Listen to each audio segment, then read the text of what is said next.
நாம் சின்ன சின்ன ஒவ்வொரு புண்ணியங்கள் பண்ணும் பொழுது நம்மளுடைய அக்கௌண்ட்டில், எந்த அக்கௌண்ட்டு, ஈஸ்வரன் முன்னிலை உள்ள நம்ம அக்கௌண்ட்டில் ஒவ்வொரு கோல்டு காயின் அப்படி விழுந்து கொண்டே இருக்கும்.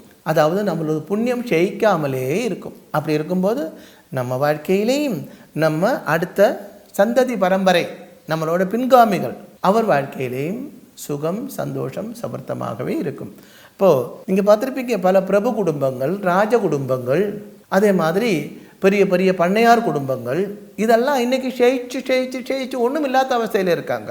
என்ன காரணம் என்றால், அந்த காலத்தில் உடம்பில் பலவும் கையில் பணமும் இருந்த அந்த காலத்தில் உள்ளில் அகங்காரம் இருந்தது. அந்த அகங்காரத்தினாலே செய்ய வேண்டிய புண்ணியங்கள் செய்யாமல் போய்விட்டது.